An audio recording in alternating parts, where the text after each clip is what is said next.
네, 아가서는 이 남녀의 사랑에 대해서 이제 기록한 책입니다. 보통 우리가 성경을 읽으면 이 남녀 관계를 마치 이제 자녀 생산만 하는 관계로 보거나 이제 심지어는 이제 결혼하지 않아도 된다라는 식의 이제 성적인 것을 이제 성을 부정하게 이제 보는 뉘앙스로 읽기가 쉽습니다. 그러나 이 아가서는 이 남녀의 사랑도 하나님이 주신 이제 선물이고 또 결혼이라는 거룩한 관계 안에서 이 사랑이 일어나면 얼마나 기쁘고 즐거운지를 알려주는 책입니다. 그러나 이제 또한 동시에 이 아가서에 나오는 남자 솔로몬 왕은 그리스도시고 술람미 여인은 교회를 의미하여서 그리스도와 교회의 연합에 대해서 알려주는 이 깊이 있는 의미의 책이기도 합니다. 이 아가서는 이제 보통 유대인들이 6월절에 이제 낭독을 했는데요. 6월절은 나를 위해서 죽으신 어린 양 예수님의 기리는 날이죠. 이 구원의 날에 이 구원 이후의 연합을 노래하는 이 아가서를 읽는다는 것, 이제 이게 이제 큰 의미가 있습니다. 그래서 이런 그리스도와 이 교회의 연합, 우리와 하나님의 연합의 개념을 가지고 이제 읽어 나가면 큰 유익이 있습니다. 이제 오늘 본문은 이제 크게 세 부분으로 나눌 수 있는데요. 1절에서부터 7절, 그리고 8절, 9절, 그다음에 이제 나머지로 좀 나눌 수 있습니다. 먼저 1절부터 7절은 이 여인의 아름다움에 대해서 이제 묘사를 하고 있는데요. 이제 그냥 보면은 이 뭐 5절에 보면은 뭐 유방이 나오니까 이게 먼저 첫날 밤에 이제 어떤 뭐 야릇한 장면을 좀 묘사하는 듯 오해할 수도 있는데 11절에 보면은 이제 의복의 향기를 언급하죠. 그러니까 여인이 이제 옷을 입고 있는 장면입니다. 그래서 이제 옷을 벗은 뭐 맨몸을 막 이렇게 묘사한다 이런 것이 아니라 여인의 아름다움을 이제 잘 묘사하는 장면으로 볼 수가 있습니다. 뭐 간단하게 이제 좀 설명을 드리면은요. 1절 보시면은 이제 1절 중간에 너울 속에 있는 내 눈은 비둘기 같고라고 이야기합니다. 이제 너울은 쉽게 말하면 이제 베일 이렇게 왜 살짝 비치는 그 천 있죠. 이제 그것을 의미합니다. 그러니까 지금 솔로몬이 이제 그 가마를 타고 행차를 해서 이제 결혼식을 진행했죠. 이제 결혼식 하면서 이제 아직은 결혼 전이기 때문에 이 남녀가 서로 이제 얼굴을 가리죠. 그래서 베일을 썼습니다. 마치 이제 이삭이 리브가를 처음 만날 때 리브가가 이제 베일을 너울을 썼던 것과 이제 동일한 장면이 나오는 겁니다. 그러니까 둘이 아직 이제 서로를 향한 거룩함을 지키고 이제 결혼식을 하고 있다라는 것을 보여주는 장면입니다. 2절 보시면 내 이는 목욕탕에서 나오는 털 깎인 암양 곧 새끼 없는 것이 하나도 없이 각각 쌍태를 낳은 양 같구나. 이게 무슨 말인가 좀 싶은데요. 이제 내 이제 치아 이빨을 지금 묘사하고 있는 겁니다. 근데 이빨이 이제 어느 정도로 가지런하냐면 일단 목욕탕에서 나온 이제 양같이 새하얗습니다. 그리고 얼마나 가지런하냐면 쌍태를 낳은 양, 그러니까 쌍둥이처럼 똑같이 생긴 양이 여러 마리 모여 있는 것처럼 이빨이 가지런하다. 이제 이렇게 이제 표현을 하고 있습니다. 그러면서 이제 3절에서는 뭐 입술은 홍색실처럼 붉고 또 뺨도 석류처럼 붉어서 생명력이 넘친다라고 표현하고요. 이제 4절에서는 이 목이 얼마나 가지런하고 균형감 있는지 마치 이제 다윗이 세운 망대처럼 탑처럼 가지런하고 균형감 있다. 이제 이렇게 표현을 하고 있죠.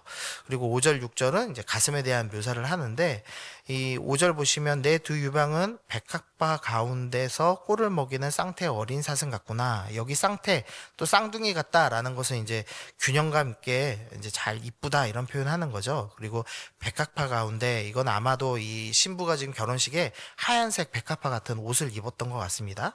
그래서 이제 이렇게 표현을 합니다. 이제 중요한 건 7절인데요. 7절 말씀 한번 읽어보겠습니다. 시작. 나의 사랑, 너는 어여쁘고 아무 흠이 없구나.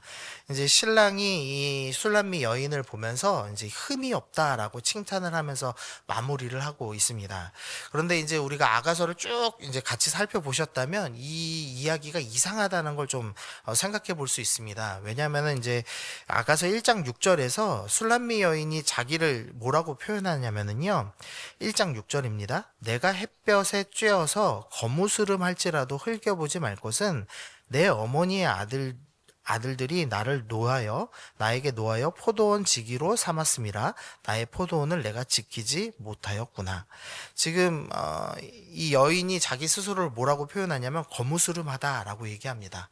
그러니까 햇볕에 그을렸습니다. 특별히 이제 가족 간에 이렇게 원만하지 못해서 오빠들이 이 여동생을 쫓아내서 햇볕에서 일하게 내버려 뒀습니다. 그러니까 이제 몸에는 굳은 살이 박혀 있고 다리에는 알이 박혀 있고 피부는 까무잡잡한 여인을 생각하면 딱 맞으시겠죠. 그러니까 사실 이제 미적으로 본다면, 이제 세상의 눈으로 본다면 절대 아름다운 여인이다라고 하기에는 좀 부족한 모습일 겁니다. 그런데 지금 이 신랑의 눈으로 신부를 볼 때 어떻게 보냐면 흠 없이 아름답다라고 보고 있는 것입니다. 하나님께서 이 죄 많은 우리들을 볼 때 어떻게 보시느냐? 죄 많은 우리를 부르시고 신부로 삼으신 뒤에 너는 흠이 없고 아름답다라고 말씀해 주신다는 겁니다.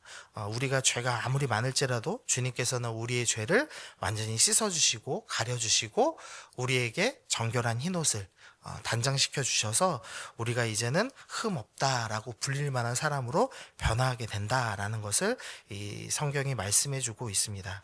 그래서 우리가 혹시나 지금 내가 죄가 많고 내가 너무나 더러워서 감히 하나님 앞에 나갈 수 없습니다 라고 생각하시는 분이 있다면 하나님께서는 그 죄 많은 사람까지도 흠 없는 거룩한 신부로 바꾸시는 분이라는 것을 기억하시면서 하나님께로 더 가까이 가기를 힘쓰는 여러분이 되어야겠습니다.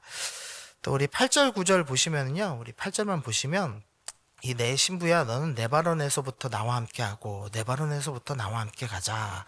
또 아마나와 스닐과 헤르몬 꼭대기에서 사자굴과 표범산에서 내려오라. 지금 이 어구를 지금 시어라서 반복하고 있습니다. 레바논에서부터 아마나와 스닐과 헤므론부터 그리고 사자굴과 표범산 다 이제 똑같은 것을 의미합니다. 이 이스라엘에서 이제 북쪽 이방 지역을 레바논이라고 부르죠. 그러니까 지금 원래 신부가 살던 곳은 신랑이 살고 있던 거룩한 예루살렘과는 동떨어져 있는 곳에서 있었다라는 것을 표현하는 겁니다. 얼마나 동떨어져 있냐면 이 아마나나 스닐이나 헤므론 골짜기는 전부 이 헤므론 산에 있는 그 산 꼭대기들을 의미하거든요. 너무 먼 곳에 있었다라는 의미입니다. 어느 정도로 뭐냐면 중간에 사자굴과 표범이 가득한 그런 이제 곳, 즉 맹수가 나오는 위험한 곳에 여인이 있었다라는 묘사를 하는 겁니다. 우리가 살던 이 세상은 죄가 많은 곳이고 악한 곳이고 위험한 곳이죠. 그런데 신랑이신 지금 주님께서 우리 가운데 오셔서 이제는 나와 함께 예루살렘으로 가자. 너가 살던 곳은 이방 지역이고 높은 지역이고 맹수가 가득한 약육강식을 하던 세상이지만 이제는 나와 함께 안전한 곳에 가자라고 이야기합니다. 그래서 이제 결혼식에 그 어머니의 집에 이 여인을 데리러 가서 이제 데리고 오는 장면이 나오고 있는 거죠. 그 다음에 이제 10절부터 이제 5장 1절에서 이제 드디어 이제 남녀의 이제 첫날 밤으로 보이는 이제 장면이 연상이 됩니다. 이제 뭐 성관계라고 보고 읽으시면 또 그렇게 읽혀지고요. 그러나 또 이 하나님과 우리의 그 깊은 연합의 관계로 표현하고 있다라고 읽어보시면 더 깊이 있게 읽으실 수가 있습니다. 먼저 10절 보시면은요, 내 누이라는 표현을 먼저 합니다. 이 간혹 이 자유주의 신학자들이 여기서 누이라고 한 걸 볼 때 이 술람미 여인이 솔로몬과 친형제, 근친상간한 거다. 뭐 이렇게 이제 악하게 해석을 하기도 하는데요. 우리도 뭐 이 연인들하고 만나면은 왜 오빠라는 표현 많이 쓰죠. 근데 원래 오빠는 형제를 가리키는 단어였죠. 그런데 이제 지금은 이제 사랑하는 남자를 부르는 왜 명칭으로 바뀌지 않았습니까? 이제 이것처럼 당시에 이제 그 가장 사랑하는 여인, 그러니까 무엇보다 친밀한 여인을 이제 표현할 때 누이라는 표현을 이제 종종 사용했습니다. 그래서 이제 이상하게 보실 필요가 없고요. 이제 더 중요한 것은 그 누이 다음에 나오는 단어입니다. 내 신부라는 표현을 처음으로 이제 사용하기 시작합니다. 드디어 이제 하나님의 신부가 되었다라는 것을 보여주고 있습니다. 그러면 이제 하나님의 신부된 사람은 이제 어떤 특징이 있는가에 대해서 11절부터 나오고 있는데요. 먼저는 이제 입술에 꿀방울이 떨어진다. 뭐 내 혀 밑에는 꿀과 젖이 있다. 그러니까 입에는 이제 꿀이 있다라고 말씀합니다. 이 꿀송이는 보통 성경에서 하나님의 말씀을 상징하는 음식이죠. 그래서 하나님의 신부가 된 사람은 어떤 특징이 있냐? 입에 하나님의 말씀, 꿀송이보다 더단 하나님의 말씀이 가득하게 있는 것, 그것이 하나님의 신부다라고 이야기를 하고 있습니다. 그리고 11절 후반부 보시면 의복의 향기는 레바논의 향기 같다라는 표현을 합니다. 그러니까 지금 여인에게서 향기가 난다라고 이야기를 합니다. 그런데 이 아가서에서 향기 나는 분이 한 분 있었습니다. 1장 13절에 보시면 여인이 뭐라고 표현하냐면 남자를 표현하면서 나의 사랑하는 자는 내 품 가운데 모략 향 주머니요 라고 하면서 남자가 향기가 난다라는 표현을 하고요. 그다음에 2장 6절에서는 그 남자와 여자가 서로 이제 안고 있는 장면, 그래서 그가 왼팔로 내 머리를 고이시고 오른팔로 나를 안는구나라고 하면서 향기가 가득한 남자를 여인이 그 향기 가득한 남자에게 안기는 장면이 나옵니다. 둘이 향기 나는 남자를 여인이 안고 있으면 어떻게 되냐? 그 향기가 옷에 배이겠죠. 그리스도께서 향기가 난다라고 성경이 표현하죠. 그래서 우리가 그리스도와 함께하면 어떻게 되죠? 그 향기가 우리의 몸에 배이게 되는 것입니다. 그래서 고린도후서 2장 15절에서 우리는 구원받는 자들에게나 망하는 자들에게나 하나님 앞에서 그리스도의 향기다라고 이야기하죠. 하나님의 신부된 사람, 하나님과 연합한 사람은 어떤 특징이 있냐? 예수님의 향기가 나는 사람이 되더라라고 이야기를 하고 있는 것입니다. 그 다음에 12절 보시면 잠근 동산이다라는 표현을 합니다. 성경에서 나오는 잠근 동산 딱 하나밖에 없죠. 에덴 동산을 의미합니다. 하나님께서 처음 창조의 계획대로 된 에덴 동산이었는데 그게 이제 죄로 인해서 잠겨 있게 됐죠. 근데 이제 신부가 다시 에덴 동산의 상태를 회복했다라고 표현을 하는 겁니다. 우리가 성경을 네 단어로 요약해라라고 하면은 이제 창조, 타락, 구속, 재창조 이렇게 표현을 하죠. 근데 창조 때 에덴 동산이 처음 나타나서 하나님의 계획대로 창조된 것을 에덴 동산 이렇게 보여주는데 다시 마지막에 주님께서 구원하시고 하나님의 신부가 된 자는 다시 잠근 동산, 에덴 동산과 같이 되더라, 재창조되더라 라는 것을 보여주는 스토리가 나오는 겁니다. 그래서 이 에덴 동산과 같이 변화된 하나님의 신부는 어떤 상태냐? 12절 중간에 보시면 덮은 우물이요 봉한샘이다 라고 이야기를 하죠. 성경은 하나님을 이제 생수의 근원이다 라고 말씀을 합니다. 예수님께서도 초막절에 설교하시면서 요한복음 7장에서 이 나를 믿는 자는 성경의 이름과 같이 그 배에서 생수의 강이 흘러나온다. 그러니까 생수의 근원 되신 하나님과 연합해서 함께하면 그 주님의 생수가 그 사람의 배로 이어서 흘러나오게 된다라고 설명을 하죠. 그래서 하나님의 신부된 사람은 이 물이 가득한 곳이 되었다. 그래서 우물이 되었다, 샘이 되었다라고 표현하면서 하나님의 원래 계획의 상태로 회복된 모습을 보여준다라고 이야기를 합니다. 그래서 이제 하나님과 연합돼서 회복된 사람들은 13절과 14절의 특징이 나오는데요. 여기 보시면 뭐 각종 나무가 나옵니다. 그러니까 생명력이 다시 넘치는 모습으로 회복됐다라는 것을 보여주고, 이제 무엇보다도 13절에 보시면 아름다운 이제 과수와 뭐 석류나무와 하면서 열매 맺는 상태를 이제 보여줍니다. 그러니까 하나님과 연합된 사람은 반드시 열매 맺는 상태로 변화됩니다 라는 설명을 하는 겁니다. 예수님 믿는 사람은 어떤 열매를 맺죠? 우리가 성령의 열매를 맺죠. 갈라디아서 5장에. 그래서 하나님과 연합된 신부는 이렇게 변한다라고 이야기를 하는 겁니다. 마지막 5장 1절 좀 보시면은요.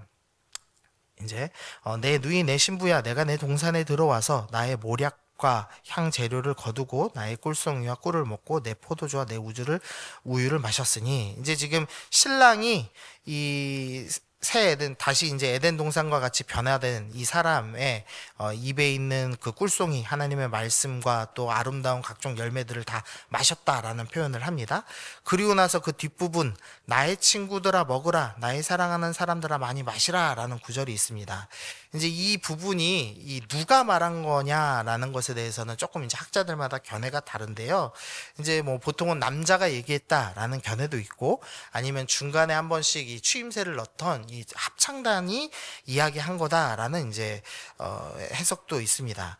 근데 이제 입지되었던 이 만약에 4장을 단순하게 그냥 성관계로만 본다면 이 뒷부분 내용이 이상합니다. 여인과 성관계를 가진 뒤에 나의 친구들아 먹으라 라고 하면은 그럼 내가 사랑하는 여인과 성관계 해라 이런 의미로 읽힐 수밖에 없지 않습니까? 그러니까 이제 이 부분을 단순히 성관계로 읽으면 안 되겠죠. 그래서 이제 그리스도와 교회의 관계로 관계로 우리가 읽어야 하는데요. 이제 그 그리스도와 교회의 연합으로 우리가 읽어서 해석을 한다면 이제 하나님과 결혼을 하고 연합해서 이제 하나님의 향기가 드러나게 된 백성, 그 백성은 에덴 동산의 상태 그리고 생명수를 흘려보낼 수 있는 상태로 변화됐습니다라고 표현을 하고 그 사람은 열매 맺습니다라고까지 표현을 했죠. 그리고 그 열매를 세상 가운데 나누어서 많은 사람들이 먹게 하는 존재가 되었다라고 설명하는 것으로 우리가 해석하는 것이 이제 정확한 해석이라고 생각을 합니다. 그래서 이제 정리를 좀 하면 이 지금 원래 이제 이 술람미 여인, 그러니까 우리를 표현하는 거죠. 우리는 거무잡잡하고 이 가장 사랑하는 사람들에게도 버림받고 외면받아서 밖에서 어두운 데서 슬픈 데서 힘든 데서 죄로 오염된 데서 일할 수밖에 없는 상태였다라고 이 아가서가 표현합니다. 그런데 신랑이신 주님을 만났죠. 근데 그분께서는 우리를 흠없다 하시며 우리를 신부 삼아 주십니다. 신부로 삼게 되니까 어떤 일이 일어나냐? 입술에서 꿀송이보다 단 말씀이 일어나고 몸에는 그리스도의 향기가 풍겨져 나오고 그 다음에 우리는 다시 생명수를 내고 성령의 열매를 맺는 사람으로 변화되었다. 그리고 그것을 많은 사람에게 먹이는 자가 되어야 한다라고 오늘 말씀이 우리 가운데 설명을 하고 있는 겁니다. 그래서 주님, 나 같은 죄인을 주님의 신부로 삼으시고 흠없다 하시고 열매 맺는 자로 다시 에덴 동산의 상태로 바꿔주시니 감사합니다. 우리가 그렇게 기도해야겠고, 혹시나 이 모습을 읽으시면서 주님, 왜 저는 주님과 연합된 사람인데 아직 입에 꿀송이처럼 단 말씀이 튀어나오기보다 저주와 불평이 나올까요? 왜 저에게는 그리스도의 향기보다 세상의 향기가 더 나올까요? 이런 마음이 있으시다면 다시 좀 3장을 읽으시면 좋겠습니다. 3장에는 밤중에 여인이 뛰쳐나와서 남자를 찾죠. 우리가 아직 그리스도의 향기를 품을 만큼 하나님과 가까이 하지 않았다고 느낀다면 이 밤중에 남자를 찾아다니는, 하나님을 찾아다니는 여인처럼 은혜가 없을 때 뛰쳐나와서 더 부르짖고 더 하나님과 가까이 해야 되겠구나. 그래서 내 입술에 하나님의 말씀이 튀어나올 때까지, 하나님의 향기가 드러날 때까지, 성령의 열매가 맺혀질 때까지 더욱더 하나님을 붙잡는 성도가 돼야 되겠다, 이렇게 결단하시면서 나아가시면 좋겠습니다. 그래서 이 두 가지 생각하시면서 오늘 함께 기도하시면서 나아가겠습니다. 기도하시겠습니다. 주님, 감사합니다. 죄인인 우리를 불러주셔서 우리를 하나님의 신부 삼으셔서 너는 이제 흠없다라고 우리에게 말씀하시고 우리를 에덴 동산의 원래의 상태, 창조의 원래 계획의 상태로 변화시키겠다 약속하여 주시니 감사합니다. 하나님, 우리의 입술에 꿀송이보다 단 하나님의 말씀이 튀어나오기를 소원합니다. 그리스도의 향기가 뿜어져 나오기를 소망합니다. 성령의 열매가 맺혀지는 삶 살기를 소망합니다. 그리고 그것을 이 땅 가운데 나누는 사람, 복음의 통로 되기를 주님 소원합니다. 하나님, 우리가 하나님의 신부다운 삶 살 수 있도록 인도하여 주옵소서. 감사드리며 예수님의 이름으로 기도드립니다. 아멘.